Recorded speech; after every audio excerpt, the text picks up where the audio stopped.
I'm Brian DeLuca, and this is Tech Breakdown from eDesign It. Today, we're talking all about servo motors. But before we do that, make sure you like and follow.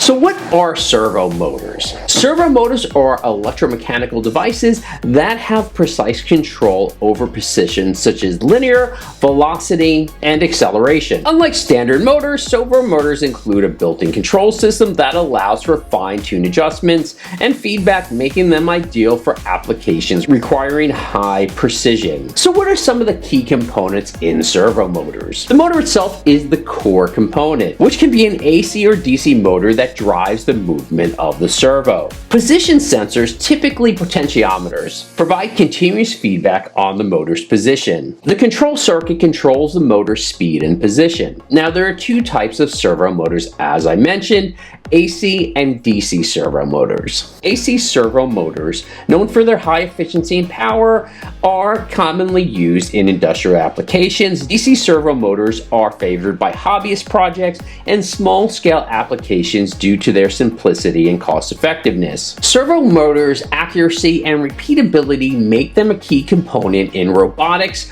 automation, and other various fields. Understanding their mechanics is key to building an electromechanical system. For more on technology and electronics, make sure to like and follow eDesign It, and remember to visit edesignit.com.